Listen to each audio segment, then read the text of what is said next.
What's up, guys? We're back with another Coast to Coast podcast. We're doing week 15 of the NFL season.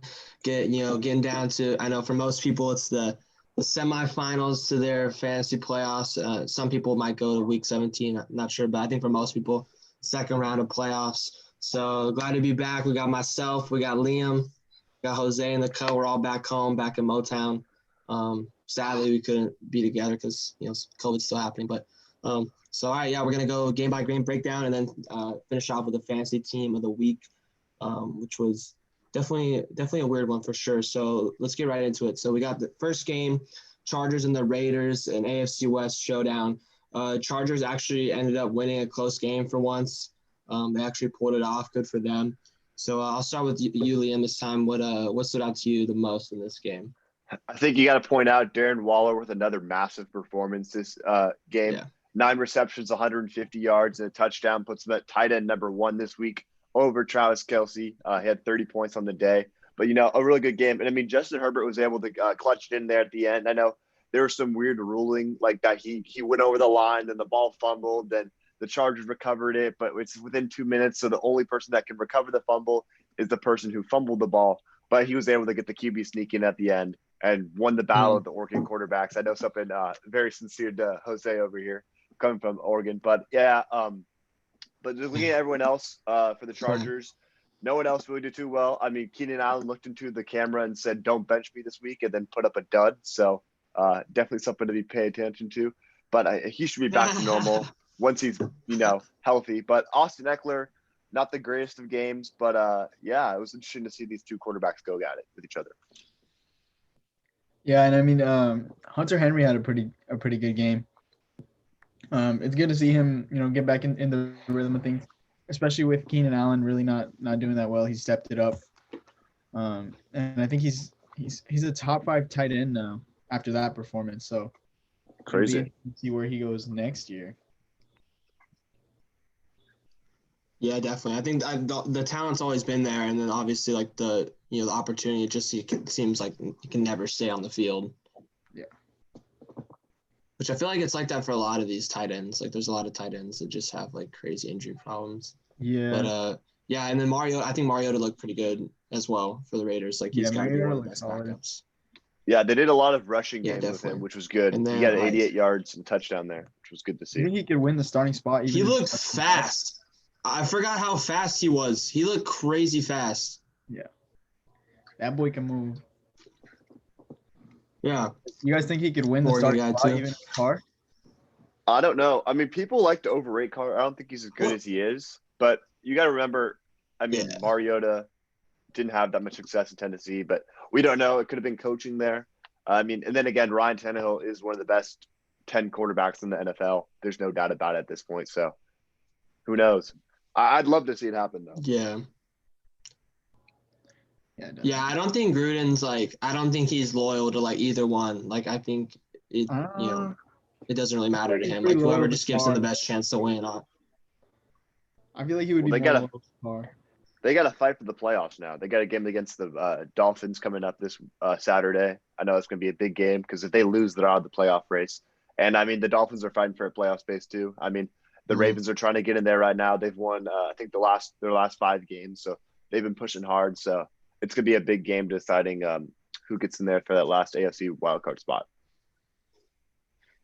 Yeah, it's coming down the wire for sure. Okay, next game we got the Bills and the Broncos. The Bills been on a tear recently. They absolutely destroyed the Broncos, 48-19. Josh Allen, another great game. And yeah, they've just been killing it as of late. So I'll start with you this time, Jose. What stood out to you the most? Yeah, I mean, Josh Allen, I think he had 2 or 3 touchdowns called back after flags, which just made no sense. But even then, he still had 2 rushing touchdowns and 2 through the air. But it still wasn't even the best quarterback performance this week, which we will see later on. But yeah, Melvin Gordon with 2 touchdowns on the ground, and Singletary, he had that big run at the end, but really just wasn't effective most of the game. We saw Moss, getting a majority of the carries, but Stephon Diggs with just the absolute monster game. He doesn't even – he's like Julio Jones in a way where he doesn't really catch touchdowns, but he just puts up these like monster PPR performances. He And gets Cole so much Beasley work. also, It's crazy. yeah, like he might. I don't know like the target shares, but he might be up there with Keenan Allen. Yeah, he got 13 Yeah. targets this game and caught 11 of them. So, but yeah, Cole Beasley also a 100-yard receiver on the day, and then after that it just falls off. I think you got to point out Noah Fant, though, for Denver. I mean, it'll Yep. be interesting to see how it opens up next year because they're going to have a lot of targets. I mean, they'll have Hamler, they'll have Tim Patrick, they'll have Cortland Sutton, they'll have Jerry Jeudy if another year under his belt, and they'll have Fant. So it's going to be a lot of wealth to spread. And I don't think they're going to move on from Locke this year, but I think especially if he doesn't perform next year with the talent he has, he's definitely going to be out. I don't think he's bad. Yeah, definitely. It was good. It was good to see Fant put up a nice game though, because I was super high coming into this season, and he's been like decent.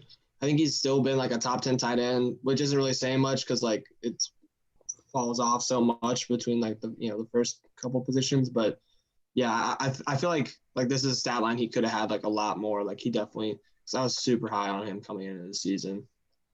Yeah, he's also dealt with injuries this year So it's too. nice to see him. Yeah, definitely. All right, next game we got the Packers and the Panthers. Packers, just keep rolling as well. They look like them and the Saints, I think, are the two top contenders in the NFC. I think we can kind of all agree on that. So Jose, what do you have to say about this game? I mean, Rodgers with a pretty mid game, but Rob Tonyan, I'm pretty sure he's established himself as a number one tight, not a number one tight end, but like one of the top tight ends to be drafted next season. But yeah, just a really subpar performance through the air from Rodgers and for Mr. Workhorse Devontae Adams. Still caught 7 balls, but only 42 yards. It was just a run show all day with Aaron Jones, 20 carries, 145 yards and a touchdown. But yeah, Packers are rolling, but I feel like they're just missing something. And that's always the case with them. They're always missing something.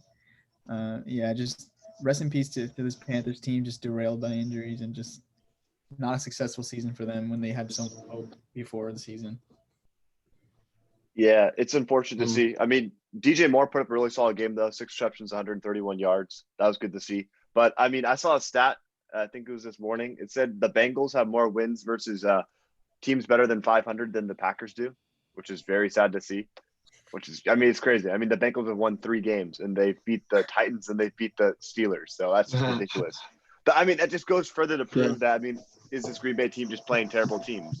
But, I mean, they have a really big matchup this week, especially with how bad their run defense is, and they're going against the king himself, Derrick Henry. So I'd expect Derrick Henry to go for 200 yards. He's going to absolutely kill this defense. But it's going to be how this offense responds because, I mean, are they going to be able – is Jair going to be able to lock down AJ or Corey Davis, whoever he's on?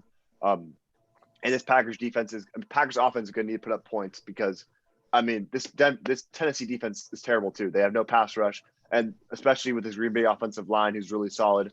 I mean, they got a Pro Bowler in Elton Jenkins at guard, and they got David Bakhtiari at tackle. It'll be an interesting game to see, one that I'm really going to be tuning into this upcoming weekend. Yeah, definitely. I think Jose made a great point about the Packers are just missing something. I feel like that's honestly for like every contender in the NFC though. Like you look at Saints, Packers, you look at the Bucks, the Seahawks. Like I think all the teams at the top. There's just you don't really feel confident in any of them. There's no really clear-cut favorite. They all kind of have like a glaring hole or weakness. But I just think it was good to see them have Rodgers and Adams kind of put up like pedestrian numbers and still able to get a solid win, with that O-line and then Jones. And I just think I kind of trust them, with Rodgers and Adams. I think I just kind of trust their offense the most. Like if it's going to get down to like a shootout or something, I would trust them. But it's going to be tough if they're going up, like a tough, run defense or something like that. I mean, we saw last year when they went up against a team like the Niners, they got killed. So it's really all about matchups, I think, for the NFC for sure. Next game, we got another, speaking of contenders, we got the Bucks and the Falcons. Falcons doing what they do best, giving up leads. That picture of Brady sitting down like this with his head down. That's so funny. And like the fact that that's the exact same picture from the Super Bowl was amazing. So they ended up getting the dub. They're now 9-5. So yeah, Liam, what do you have to say about this game? Yeah, I mean, ridiculous. 17 down 17-0 at halftime. This Brady is literally the owner of the Falcons, like you were saying. Ridiculous. But I mean, kind of looking at it from Tampa's perspective, it wasn't that great of a game offensively. I mean, Tom Brady did have 390 yards and 2 touchdowns, which is good. But I mean, Fournette, 14 carries for 49 yards, 3.5 yards a carry, but he got 2 touchdowns, which should salvage him. Hopefully Rojo gets back soon so he can get back in this backfield because he's been really dynamic this year. But Mike Evans actually putting up some yards for once. I mean, usually when he has Chris Godwin alongside him, he doesn't do that well.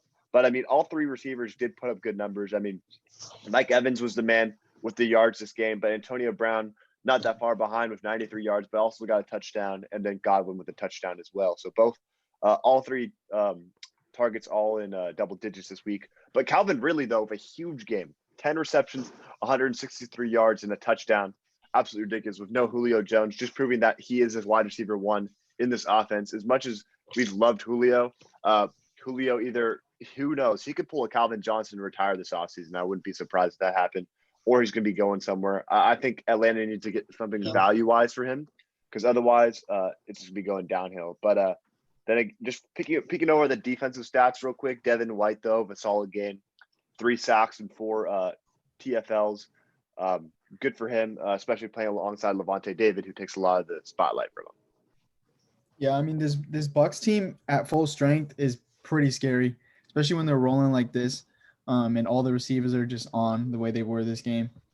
But yeah, I would not be surprised if, I mean, I've mentioned it before, if Julio just goes ahead and retire because their window is gone, and I don't see it coming back anytime soon, really, especially not, with Matt Ryan continuing to get older and deteriorating. Unless they draft some crazy stud rookie QB, I really don't think, it's even worth Julio, staying in the league at this point. He gets hurt pretty much every year, and it would just be better for his health. Hey, Gurley's also out of this offense, by the way. I'm interested to see where he gets. Gurley. Yeah, Gurley's done. Didn't we? I think we talked about that a couple episodes ago. Yeah, he's. Yeah, but he's it's even worse now. I mean, I think with Julio, I'm surprised to see where Julio gets ranked because I know he's still been in like the top 10, like top 20, like in pre-draft rankings the last couple of years, and I just feel like that's just out of respect for like what he's been like his career. But I think, if he doesn't retire, I would be I think you can't really even put him like anywhere near like the top 20. Just because it's just like too good receiving core consistent. Even without and it. I kind of also would like to see him. Yeah, I mean Ridley's a beast. I mean Gage is very solid as well. Like I mean as long as they have like Matt Ryan, I mean he's still still really good like fantasy wise and like production wise. But yeah, I think, or maybe even like he plays a little bit and they trade him or something. I guess that'd be kind of dirty. You want to keep him a Falcon for life, but who knows? Who knows what's going on with this team? Yeah. Next game, we got the Cowboys finally taking a dub against the Niners. This is like a classic like NFL matchup. I mean, this has been a rivalry for years now, but it was just kind of sad to see like both teams are just just been terribly hit with injuries, and I think teams came in with much higher expectations. So I'll start with you, Jose, with your team. What do you have to say about this game? I mean, Zeke might be in trouble. I think he might be done the rest of the season, and if they're going to unleash Tony Pollard the way they did this game, he's going to shine, and he's probably going to win that starting spot. But yeah, CeeDee Lamb showing that he is, the best rookie receiver in this game, which I said to you guys, but I don't know. I'm really conflicted with the Cowboys. I don't know if I want them to win. Obviously, I don't, I'm not going to complain about a win, but I just want to see a higher draft pick. So, but I did win $20 from betting on this game, so I'm not even mad about it. But yeah, Brandon Ayuk did have a good game, though. I'm not going to bash on him, but CeeDee Lamb was better, though.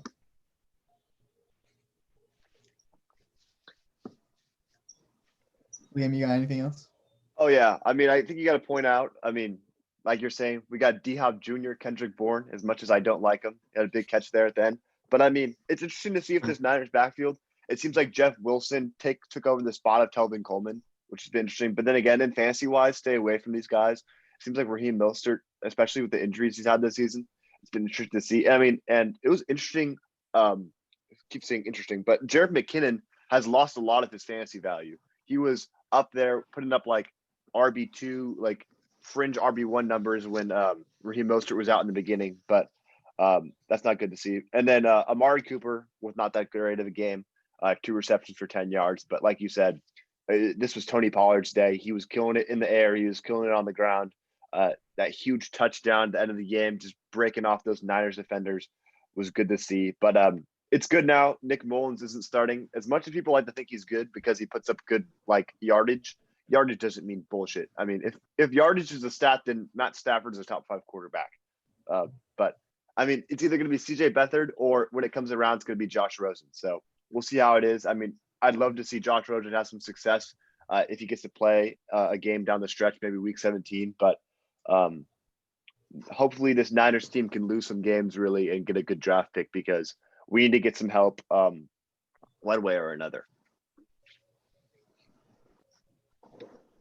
Yeah, definitely. Yeah, Mullins is not the guy. Mullins will look great for like a drive. He'll look great for like 90% of a drive, and then he'll just throw it away. He always throws a pick at like the worst time or like gives it up. Yeah, he's just so like very like Carson Wentz-esque, honestly. I'm interested to see what they do with Zeke. I mean, they gave him that big contract. I mean, Pollard had a monster day. They obviously know that like, nah, dude, Mullins is not it, bro. Go with Beat Hard. You'd rather have beat hard? Dude, I want to see Rosen. I'm like, now that we got him, I'm like, why not, bro? Like he, you know. I think you guys forgot how bad Rosen is. He got a really bad hand dealt. Yeah, he was bad, but yeah, also like, he did. Yeah, he got like the worst possible case scenario. Like you think like you're on a team for good, and then you get traded the next year. Like, yeah, but like he wasn't good. No, he. Oh no, he no, he's missing but also, a lot. He was playing on some pretty shitty teams too. Yeah, he didn't have D Hop the way Kyler does. So. And Kyler is Kyler. And he didn't have, a coach. Yeah. Yeah, no, I just want to see it. Why not? Like he went lottery for a reason, like just to, why not? All right, next game we got the Titans and the Lions. The Titans absolutely dominated. They're three-headed monster of Tannehill, Henry, and then AJ Brown all had solid days. And then Corey Davis, you got to throw Corey Davis in there as well. I think him and Beasley, I think have been like definitely the two most like underrated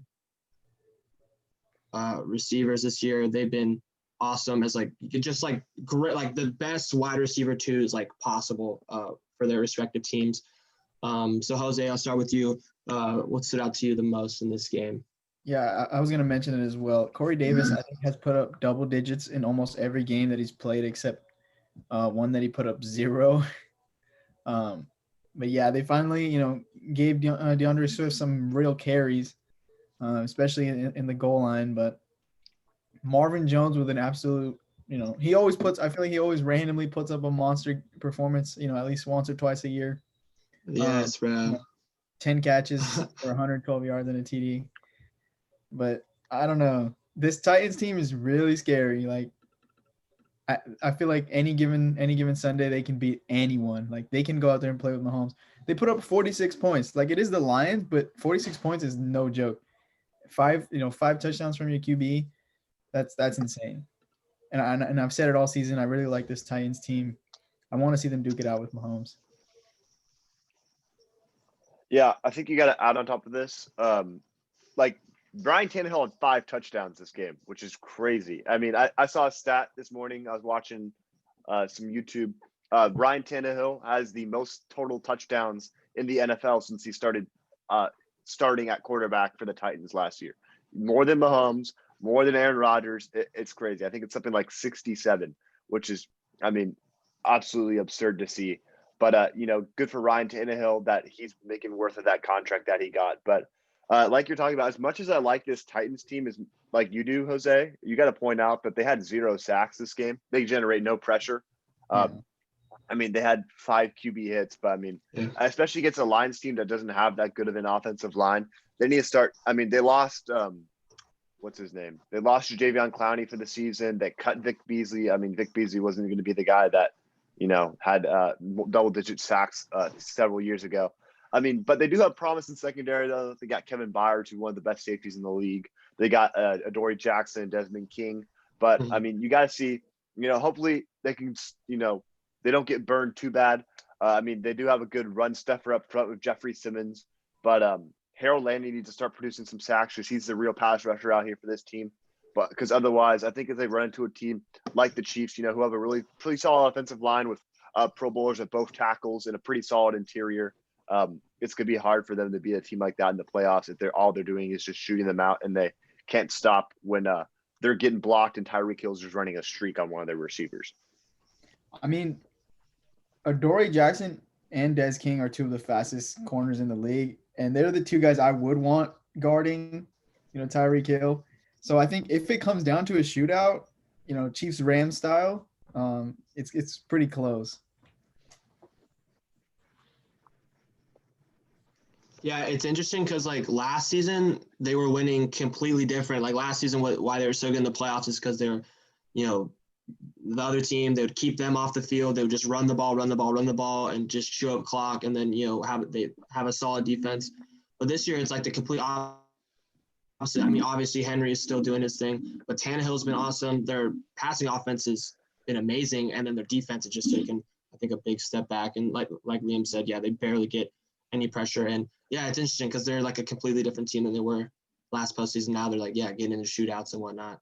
But I think when we get talking about next year, who we like, this whole Titans offense, you got to love. I mean, Jonnu, Corey Davis, AJ Brown, all these guys, like you got to upgrade them all going into next season. I feel like next game we got the Colts and the Texans. I feel like the same thing that happened in this game, like happened the last time they played. It was like the exact same outcome, like Watson, or like they ended up fumbling the game away. But the Colts, good solid win for them. They're 10-4. And then Watson, Watson had really good game, 373 yards, but still just looks bleaker and bleaker for Houston. So Jose, I'll start with you. What stood out the most in this game? Hey, first and foremost, I want to say shout out to Zach Pascal. 5 catches on 6 targets, 2 touchdowns, and almost 80 yards. What a game from my guy. I feel like he always goes off when you need him to. But Jonathan Taylor, 16 carries for 83 yards and a touchdown. I think, he's finally coming into his own. I think it was this game that it was either this game or last game that he topped 1,000 yards in the season, which is great for a rookie. But yeah, David Johnson putting up a wide receiver 1 performance, catching 11 of his targets, and just free Deshaun, man. Like, it sucks seeing him put up these crazy games and then just lose. Like, it's so frustrating. It's almost like the same frustration I feel with the Cowboys when Dak was out there, throwing for 400 yards and then we lose the game. It's so frustrating. But yeah, this Colts team is solid. Their defense is solid. Their offense, it can be stagnant at times, but I think when they're rolling, they're rolling. And T.Y.'s been hot. Obviously they still have Pittman out there. Their offense has looked a lot better for sure, like the last few weeks, because there were some pretty grim weeks earlier in the season where they looked like they could barely do anything on offense, but they've looked a lot better. I think they do have the pieces. They just don't really know how to use them sometimes. Mm-hmm. Yeah. Hey, also got to shout out that boy DeForest Buckner, 3 sacks on the day, and he got a fumble recovery to end the game. Absolutely love that for who was one of the biggest Pro Bowl snubs, which is something that we'll get into in another episode. What the heck? But also got to point out my boy Kiki Couture, who I was riding hard when Will Fuller went down. Gets another no homo. But 5 receptions, 53 yards, and a touchdown. 16.3 points. Pretty solid game for someone that has been really underutilized in this offense with a lot of interesting receiving talent. Yeah, Zach Pascal, he just like takes a vacation the first like 14 weeks of the season, and then when it comes down the last 3 weeks, he's I'll just become like Calvin Johnson like the last 3 weeks and just go off. Screw that guy, bro. Screw Zach Pascal. Next, we got the Dolphins and the Patriots, AFC East showdown. The Patriots, just as they win a game and look like they might fight for a playoff spot, then a game like this happens. I think they are officially out, right? They're officially out for the first time in 12 years. Yes. I didn't even think it was 12. I thought it would have been like 20 or something. I didn't even realize that they missed it within like the Belichick Brady era. They went 11-8 one year, and then they missed crazy. the playoffs. But yeah, Dolphins. Or 11-5. Yeah, definitely. Not bad. So yeah, Dolphins, good win for them. They need to keep winning out. Tua looked pretty pedestrian. I mean, but the Patriots defense was still very respectable this season. And just one on the ground, they just ran the crap out of the ball, and good win for them. So Liam, I'll start with you this time. What stood out to you the most in this game? I'm guessing Damian Harris was injured this game. I can just tell by the box score because Sonny Michel was the guy getting carries out there. But it was a good story for Salvon Ahmed. Good heartwarming story hearing about how he promised his grandma in the hospital that he'd go for 100 yards this game. And then him and Matt Breida both put up 200 yards combined on the ground, which was pretty good to see. It's going to be interesting to see in this backfield because are they going to go, maybe draft a running back in the draft this year? They got Myles Gaskin still. They got Salvon Ahmed, who's been putting up a lot of pretty decent performances for this Dolphins team. But otherwise, I mean, this Dolphins offense needs a lot of work. They need to go. If that Texans pick is high in the draft, they need to draft one of those top 3 receivers. They need to go Waddle. They need to go Jamar Chase. They need to go Devontae Smith. Because otherwise, it's just going to be awful for them. I mean, Mike Gesicki has been showing some promise. Devontae Parker obviously had a really good season last year, but hasn't been able to be healthy. So, I mean, it's hard because I love Devontae Parker coming out of Louisville. I thought he was going to be a stud wide receiver, and then it's been sad to see how injuries have derailed his career. But that's the story for a lot of people in the NFL. But Jacoby Myers, it's either Jacoby Myers or Damiere Byrd that puts up a decent game, and that was Jacoby Myers' game with 7 receptions for 111. But yeah, I mean, nothing too crazy about this game. It was pretty basic. I mean, 22-12 isn't going to get you much in fantasy. So. Yeah, I mean, the Patriots got sacked 3 times, fumbled the ball 3 times, had 4 field goals. Cam Newton had a 25 QB rating. At least Cam Newton wasn't their lead rusher for once. He still got pretty much the same amount of carries, but he put up way less yards, obviously, than Sonny Michel. But yeah, pretty much no receiving game for the Dolphins this game. They just won it on the ground, like Chol said. But I told you guys about Lynn Bowden. If he was eligible as a running back in your league to start him, and he put up almost 10 points. I think he did, or like around 10 points. So yeah. Yeah, definitely. Okay, next game we got the Bears and the Vikings. The Bears actually won a game. Because they went forever without winning one. They're finally, back in the win column. Mitch Trubisky, typical Trubisky day. I mean, about 200 yards. He always seems to have the same amount of touchdowns as he does interceptions. But obviously, the story of this game was David Montgomery. I mean, 32 carries, 146 yards, 2 touchdowns. I mean, that's like Derrick Henry, Dalvin Cook, territory right there. And speaking of Dalvin Cook, he had, a typical game for him as well. He had a great game, but pretty interesting game for the NFC North. So Jose, what do you have to say about this game? I mean, the Bears have now won 2 in a row, and the Vikings just keep losing. It's really sad to see, Dalvin Cook just ball out every week. Same thing with Justin Jefferson, and they just lose. And it's for a lot of reasons. Obviously, Kirk Cousins really isn't that guy, but Mitchell Trubisky put in another win under his belt. He's been seeing all the memes about him and Mahomes and Watson, but A-Rob with a good game, but not a typical A-Rod game like he has been all season. Darnell Mooney obviously getting the touchdown this week. But yeah, Justin Jefferson now has more yards than Randy Moss did in his rookie season for the Vikings, which is the most ever for a Vikings receiver. So that's dope to see. And yeah, I mean, it's interesting. Like you're saying, the Bears have won 2 in a row. They're very much in play to make the playoffs, which is crazy. I mean, I hope Arizona falls off. But I mean, at 7-7, it's still been, as bad as they had that fall when I think they went from 5-1 to like 5-6 or whatever.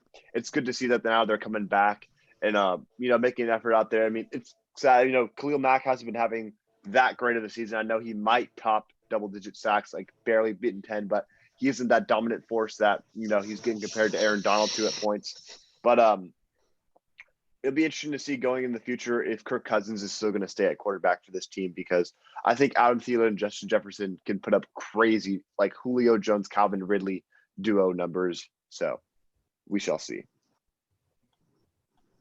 I'm really interested to see where he goes next season. Definitely.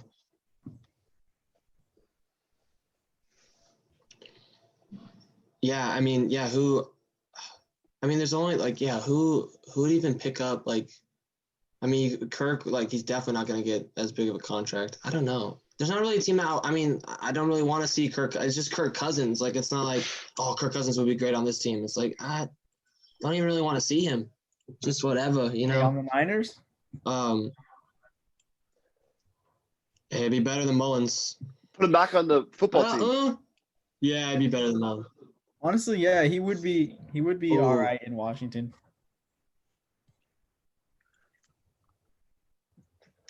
I feel like Jacksonville would be the type of team. If they couldn't get Trevor, they'd be the type of team to sign him. I don't know. I mean, they did sign him. All right, next game we got the Seahawks and the football team. Seahawks had just been, obviously started off the season hot. They've been, kind of looking pretty pedestrian in the last few weeks, but they, ended up taking the dub. Wilson, I mean, only 121 passing yards, which is just crazy. And honestly, I think they probably would have ended up losing if Haskins wasn't under center, because, I mean, you saw, the football team, they beat the Steelers. You saw the Seahawks already lose to the Giants, who I think are kind of like a similar team to the football team. But Liam, I'll start with you. What stood out the most in this game? I mean, let's look at here. The top receiver for the football team, Logan Thomas, who's been playing pretty solid this year. 13 receptions, 101 yards on 16 targets. It's what you're going to get when you get a terrible quarterback like Dwayne Haskins, going to be checking down to that safety net. But, I mean, honestly, we want to see Terry McLaurin do well. But he had a solid game, against one of the worst, pass defenses in the NFL. But, DK Metcalf and Tyler Lockett were silent as hell. I don't think, neither of them went over 10 points, which was, even broke the double-digit mark threshold. But, Russell Wilson's just scraping by with this team. I don't know what happened to him. I think he's got 37 touchdowns on the season.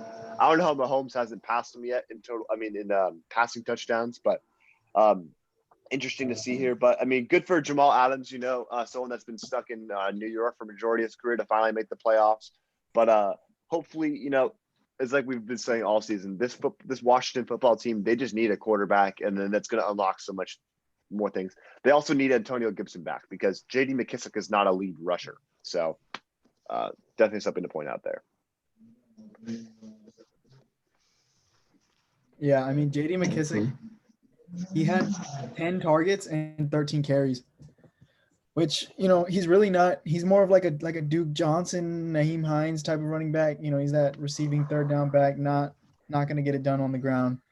But it's interesting to see who will start for them at QB, because Haskins was stripped of his captaincy of the team after attending a strip club and not wearing a mask and posting it. So I don't know if they're going to end up benching for that or if they're just going to, move on, just find him and move on. But yeah. And shout out Chase Young, man. Chase Young really is special out there. Facts. Special. Dude, Haskins, what was he thinking, bro? Like, the only way you can do that is, if you're, Harden or, a Harden-type player. You're a star. But this dude is like bare Harden like did a it second or too. third string. He's starting because of injuries. What's Harden up? did it this week. Harden did it this weekend too. The Rockets are like talking about benching him. Yeah, dude. Well, their game had to get postponed. Like I think I don't know who else got COVID on the Rockets, or maybe it was the Thunder, but yeah, they're not even playing. Crazy, bro. All right, next game we got the Ravens just absolutely putting the smack down on the Jags. I mean, this is what the Ravens do. They bully bad teams, and then when it comes to like actually competitive games, who knows? So yeah, just absolutely beat down the Ravens. Dropped 40 points. Lamar with 3 passing touchdowns. I don't know. It might be his highest this season. I'm not really too sure off the bat, but yeah, I'll start with you this time, Jose. What stood out the most in this game? Yeah, I mean Lamar, he dominated pretty much just through the air. Didn't run it as much this game.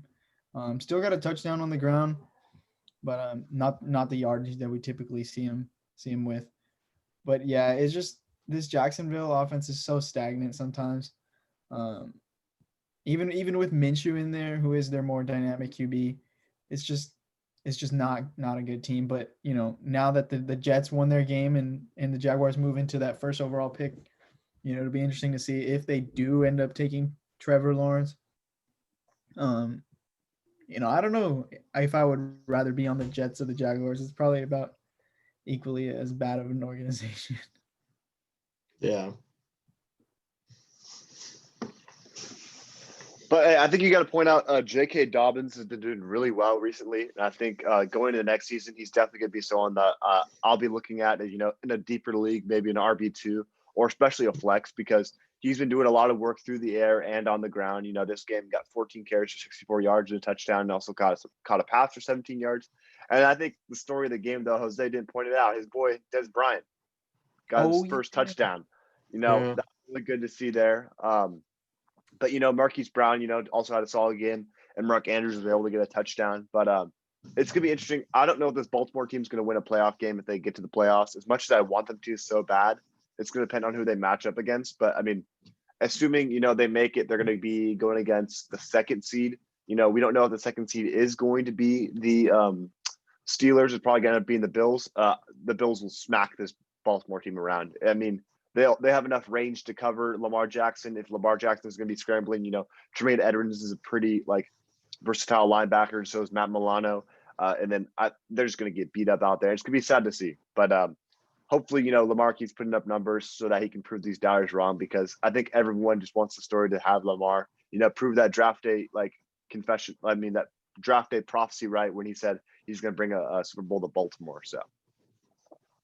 Hey, shout out Des Bryant, man. It totally slipped my mind because he's so far down the box score. But yeah, shout out Des Bryant. I mean, he's out there balling, after dealing with what he dealt with last year with New Orleans, and coming back and being able to get his first touchdown since leaving the NFL. It was a pretty special moment for him, and it's just great to see stuff like this happen. Yeah, definitely. It was dope because he caught one, Fitz caught one, and then AB caught one as well. So that's just like a cool throwback. Like that would have been that's every week back in 2015, 2016. So it's just dope to see all those guys. It's weird calling AB all those guys. I mean, Fitz has been in forever, but it's weird calling Des Bryant and AB veterans, old veterans, because it feels just a couple years ago they were some of the best receivers in the league. We're getting old, man. Yeah, that was dope to see. I want to go back to the Trevor Lawrence. We are really getting old. I just want to go back to Trevor Lawrence real quick. It's tough because I think the Jets would be way more fun from a media storyline, because it's the Jets. They've been waiting for a superstar talent like Lawrence, but then they have no weapons around him. But then the Jags, it's it's the Jaguars. Come on. But I mean Robinson, I like Chark, I like Chenault. I think fantasy wise, I'm upgrade all those guys. I mean, especially Robinson. Robinson probably be going first, second round if they get Trevor Lawrence. I mean, who knows? So who knows what's going to happen with him? Either way, Lawrence is going to kind of get screwed. He's going to go to a terrible team. But speaking of Lawrence and the Jets, we got next game, the Jets. They can't even tank right. And then, I mean, everyone's been like putting blame on like the Jets for actually winning this game, but like no one's like the Rams. Like, can we talk about like the Rams and Goff just looking terrible? Like what? Like this team is so weird. And like I legitimately think like they like you gotta include them in like championship contention as well, just because of how the NFC is set up. But it's just like they're just all over the place. They're running games all over the place. They never have like 2 great weeks back to back, it seems like. So God, this game was so weird. So I'll start with you, Liam. What do you have to say about this game? Well, I'll start looking at the defense first, which is obviously something we don't cover. That isn't covered much in fantasy, but I mean, sad to see Quinnen Williams. I think he's down for the year, which is unfortunate. He's having one of the breakout seasons, so now a lot of promise coming out of Alabama. I think he finished the season with 7 sacks. You know, probably could have been there in the Pro Bowl for all we know. But I mean, it's Madden, so they don't need to be healthy to play in the Pro Bowl. But like you're saying, look at this fantasy wise, it's a pretty ugly game. I mean, if you started Ty Johnson or Frank Gore, if you're stupid enough, you know, good for you. They both got some touchdowns on the day. But Cam Akers with a bad game, and especially after that performance against the Patriots where he ran all over them. And then Cooper Kupp and Robert Woods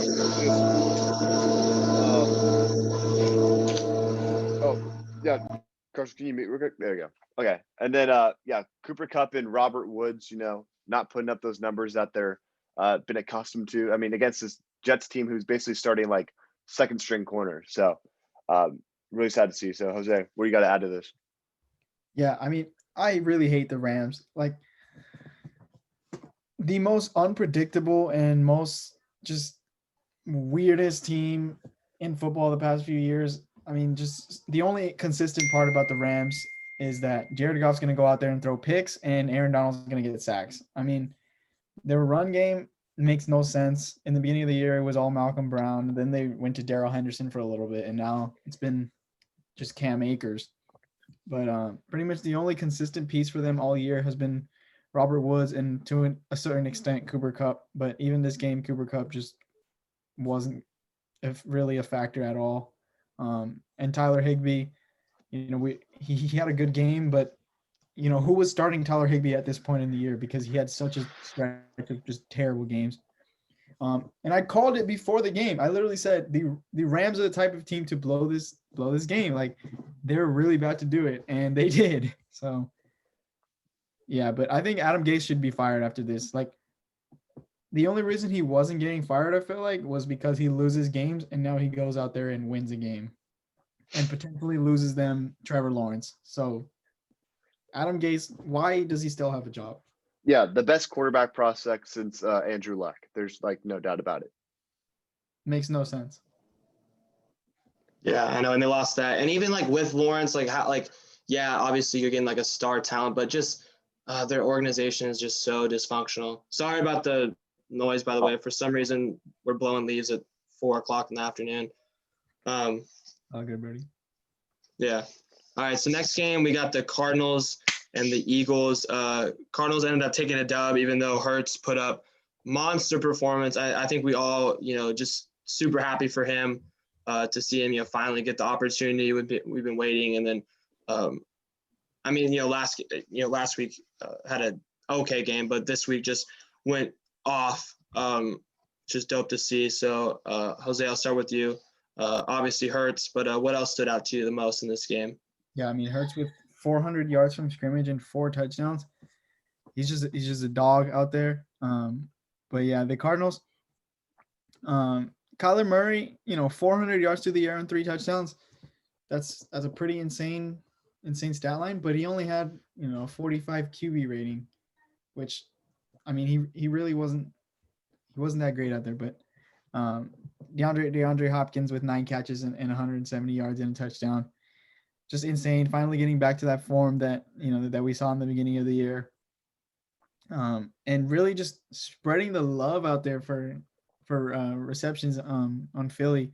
You know, no receiver above 5 receptions, with being Jalen Reagor. But yeah, Miles Sanders with a pretty mid game after his breakout game last week. It really sucks to see what the Eagles are going to do with this QB controversy now. I really think there's no way they can go back to Carson Wentz though. Yeah. I mean, and talking about like this Philly receiving core, I mean, you got to point out Travis Fulgham, who when he was at the peak of his fantasy value, he was like one of the top, like you can start at wide receiver one, he put up those kind of numbers. He was averaging, him and I say Jameson Crowder were in the similar situation, probably were both waiver wire pickups and they balled out and then they just lost all their steam. I mean, Travis Fulgham is like literally projected like 2 points like every week going in through it now, which is just sad to see. I mean, Greg Ward's the one that's getting all these touchdowns out here, and Jalen Rager's slowly making his way in his offense. But we also got to point out that this Dallas Goedert, Zach Ertz situation, I think Zach Ertz got to go this offseason. You can get pretty decent value for him, someone that's been, viewed as like this third best tight end in the league at some points. But, he's just injuries have gotten to him. He's getting older, but I still think you can get value for him. Like send him to a team like Arizona, you need to get that safety net down low for someone like Kyler Murray. Obviously, you got DeAndre Hopkins, who's being more of a deep threat, middle of the field kind of guy. But, get someone like Zach Ertz, solid veteran. He has some championship pedigree. He won a championship in Philly against the Patriots a few years ago. So someone that definitely could be on the move this offseason. But otherwise, this Arizona team needs to win out because they got people like the Bears knocking on the door coming for them. But I mean, if the Bears lose this coming weekend, it's the Cardinals to take that 7th spot in the wild card. Yeah, I don't know what happened to Fulgham because, like he was going off with Wentz under center, and I don't know if it was just like defenses zoning in on him or what, but it's like if he's going off, why would you like stop throwing to him? Like he's your best guy all season, and then they just like forgot about him. It's so weird. But I like your point about Ertz. Like, yeah, Cardinals would be great. Still a lot of value with him because I don't necessarily think he's really washed. I think it's just, just this offense is just not really that great. I don't think he's the same guy as he was a couple years ago when he was like top, one of the top tight ends. But still, don't look at him as being washed. I think he still has a lot left in the tank. Next game, potential Super Bowl matchup. Very likely this could happen. Hey, 1 sec, I'll be back. For sure. So I'll just say Jose with this then. Chiefs Saints. Chiefs ended up taking the close game, and pretty solid game. Both QBs had 3 touchdowns. And yeah, if this was a Super Bowl matchup, I would not be mad at all. This would be fun. But what do you have to say about this one, Jose? I mean, I think it would be fun, kind of. It wouldn't be them. I would rather see Packers. I want to see like Rodgers, Mahomes. But I wouldn't be mad with this one as well.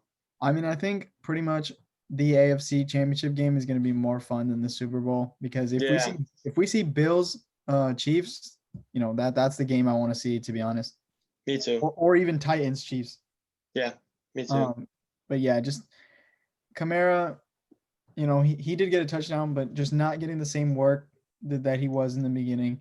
And it's probably just because we're getting into, that crunch time stretch of the season and they just, they need to salvage his legs a little bit. But yeah, Kelsey is going to be Kelsey, 8 receptions for 68 and a touchdown. Clyde Edwards-Helaire with, pretty good yardage on the ground, almost 80 yards. Him and Bell splitting carries pretty much, but Bell getting the touchdown. Just a solid showing, offensively from the Chiefs. Yeah, definitely. Breeze, 23.5 QBR, still had the 3 touchdowns, but I saw someone on Twitter. It's like Breeze, like because I'm actually surprised when I see him like throw a deep ball and it goes past like 20, 30 yards, and I'm just like, that dude's shoulder has got to be killing him. Like he like after one of those, he must just be like, oh my God, timeout. Like we need to run the next like 3 plays because my arm is hurting so bad. Yeah, you think he's done after this season, or you think he's got another one left? I don't know. I just and with what happened to his ribs, I don't know. I don't know. It depends on what they do in the playoffs. Like if they get booted like first round, then I could see it. Or if they like were to make it to the Super Bowl and win or lose, I think he'd probably retire. But if they make it to like a second game or like, a championship game, I think he might just come back just because like he knows they're that close and just to run it back. But I don't know. It looks so bad for him like over this year. I think I'd rather just like see him retire, just because it sucks seeing a guy that's been so good so long just kind of look like a shell of themselves late. You never want to see that. I mean, I want to show. I want to see Jameis. Yeah, me too. Or Taysom, just throw Taysom or Wentz. Yeah, go get Wentz. Okay, but I want to show you guys a poster real quick that I got when I was like 12. And none of these guys are even there anymore, man. Crazy. Just Breeze. None of them. Well, besides Breeze, but yeah, just Breeze. If Breeze goes, there he goes. I know. Yeah, then there goes the poster. All right, then the next game we had the Sunday night game. We got the Browns and the Giants. The Browns, kind of going away from like the typical Browns because I feel like this is a game that like I could have easily seen them losing. Like the Giants, I mean, they've been frisky the last couple weeks. They're at home, and like the Browns would end up like finding a way to at least like keep it close or like end up losing. But commanding win. Baker actually looked like really good. I mean, he only missed on 5 throws. He had a 98.3 QBR. And it seemed like every time I didn't watch the whole game, but every time I was watching, like it seemed like he was just making every throw. And he looked really, really good against a Giants defense that is no slouch. They've been really solid the last few weeks. And yeah, just the Browns just keep looking better and better. Honestly, I still don't think of them as like a real contender, but they're definitely, they are a legitimate playoff team. They're no Steelers. They're no frauds. Yeah, I mean Baker. Speaking of Baker, obviously he had that close loss with against the Ravens, but he has been the QB3 since week 12. He's just been looking really sharp these past few weeks. Only had 5 incompletions this game for 300 yards, which is really solid. We've seen him kind of become a more complete offense these past few weeks. Obviously, they still are going to run the ball heavily. Kareem Hunt, not a great game for him this week the way he did last week.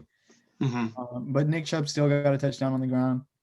But yeah, on the Giants side of the ball, we've seen Wayne Gallman kind of, fall off these past couple weeks. And obviously they didn't have their starting QB. So, it's pretty hard to put together a performance when your starting QB goes down. But a solid game from the Browns. This is the first time they've had a 10-win season. I think it's this since Belichick was coaching. Yeah. There you go. Crazy. But I think we also got to point out also something that we know talk about since it's fantasy football. Offensive line play. Andrew Thomas, who's been someone that's been viewed as a bust, amongst those tackles that were taken in the upper half of the draft. He played really well against Myles Garrett. Myles Garrett only got a half a sack against him. That's something to prove. Hopefully, if this New York team can improve on that offensive line, they also had Nate Solder, who's that weighing down contract, who didn't pan out what he was from New England. This team can be a force to be reckoned with. With a solid. It's like the same thing with the football team. They have a really solid defense. I wouldn't say the Giants are on that level, but they got a lockdown corner in James Bradbury. They got a really solid front three with Dexter Lawrence, Dalvin Tomlinson, and Leonard Williams. But either Danny Dimes needs to progress or they need to look a different direction. Because I know Danny Dimes has those turnover problems, but you got to remember Saquon Barkley is coming back, and Saquon Barkley is one of the most dynamic players in football. So if he comes back, hopefully full strength next season, he's going to be someone that we've been talking about as us three, a very valuable fantasy option going into the next year. I hope he falls out of like the top 5 and I can just scoop him up. Because if he comes back and he balls, it's going to be so good.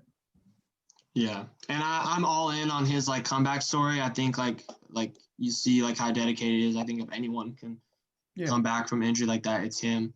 Because he's just a monster. Like he's a freak. He's attacking his rehab like crazy. I mean, with the Giants, like they have the receiving talent, and like Saquon's gonna help. But I think Danny Dimes, yeah, like I would give him like half the season next year. And I think if he just keeps looking like he is, I think, yeah, they definitely have to move on. But one thing I want to mention about Baker that I should have mentioned earlier, like I think this season was really like this was like his last chance. And I think if he, had kept, playing like he was earlier in the season, like, these last few weeks, I think they probably would have moved on from him in the offseason. I mean, maybe like keep him on the team, but definitely like look for someone else.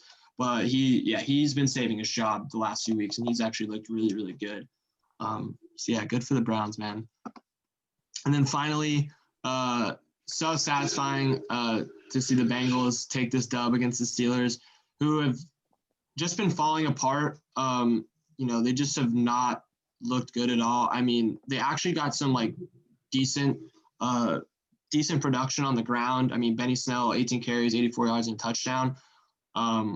Which they probably haven't had a stat line like that in a while. But just falling apart, man. Their defense didn't look as good. Ben has been looking pretty terrible, and went from undefeated and could go 16-0 to this team just like losing their ranking and their seeding in the playoffs, just crazy. So I'll start. I forgot who I started with. I'll just start with Liam this time. Liam, what do you got to say about this game? I mean, it was a really interesting game to watch. I mean, the Bengals jumped out to a 17-0 lead, I believe, pretty early on. Yeah, they had a 17-0 lead going into half. But I mean, you got to point out there's a lot of problems for this Pittsburgh team. We got to start off. Benny Snell did play a good game, but James Conner needs to come back for them to have any chance going forward the rest of the season. Because if they lose out, there's a very good chance that they got against 2 10-win teams at the end of the season. They got the Colts, who I would not be surprised if all of the Colts win. The Colts are probably gonna be favored for all I know. But and then they got to go against the Browns, who the Browns have been rolling hard as of recent. But hopefully TikTok boy stops. I mean, I think he came out publicly and said he's going to stop dancing on logos because that boy Von Bell lit him up. Oh, 1 second. Yeah, I think I saw a stat that was like the Colts have been favored in every single game they've played this year. Obviously betting wise. But yeah, dude, they've been a betting nightmare because like you never know. I don't know what their record is against the spread, which is like the point. Like you don't just pick them to win, you pick them to win by like a certain amount. Yeah. I think they've just been like a nightmare against the spread because they'll lose to the teams that like they're not supposed to lose to, but then they'll like come out and get big wins against teams that like you'd think would be at least close or they would actually lose to. The Packers. Yeah, they've been all over the place betting wise. That's crazy. They've been favored every game though. That's wild. They are favored. They're minus 122, at least where I get my odds. So they are the slightly favored, but still favored against the Steelers. Yeah, but I want to know what the odds were for the Bengals to win this game, man. Any given Monday. It was a parlay. Wait, what? A parlay. If you did the money line for the Bengals and the money line for the Jets for $100, you win $8,800.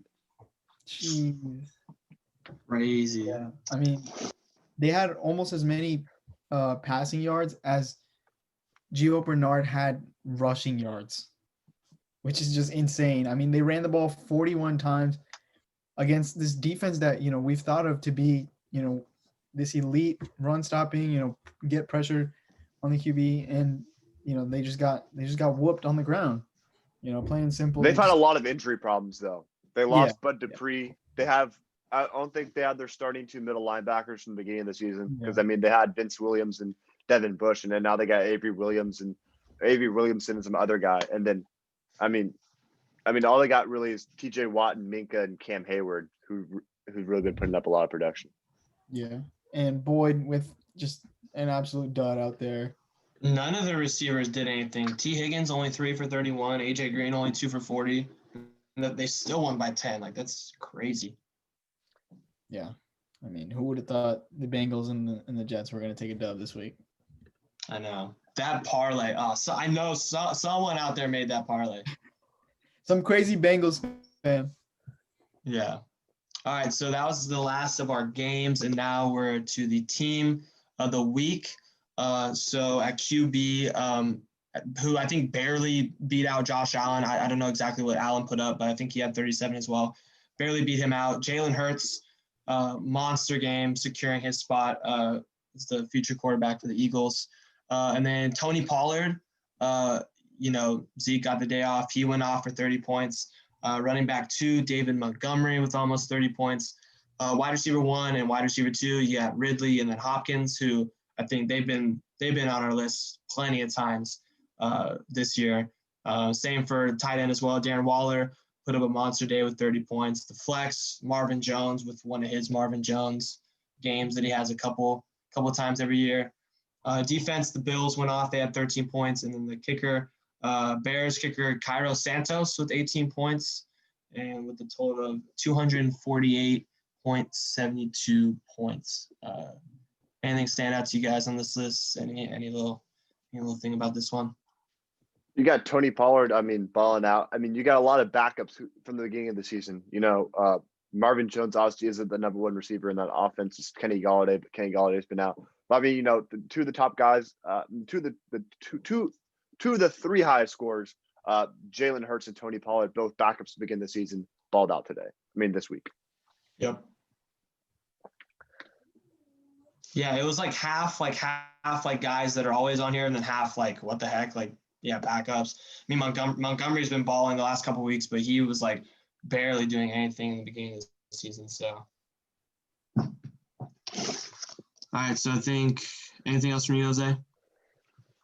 No, I think we pretty much got it all. Cool, man. All right, so that's it for Coast to Coast Week 15. We'll be back for next week, Week 16, for fantasy Super Bowl. Hopefully, you guys got a league that you guys are fighting for a championship. In our league, I'm not. Jose, congrats to you, Jose. Getting second against, you guys don't know, we had this guy in our league, Chan. Shout out Chan. His team was stupid. It was actually Patrick stupid. Mahomes, he has 2 top 4 running backs. He's got the best wide receiver. He's got the best quarterback. He's got the second best tight end. He's killing it. Yeah, it's stupid. And Jose, almost beat. I don't know what the final score was, but you were in that I game. was by 40. Yeah, but you were in that game for most of it. Yeah, I was in it till the end. Yeah. So, all right, that's going to do it for us. We'll see you guys next week. Yeah, peace out.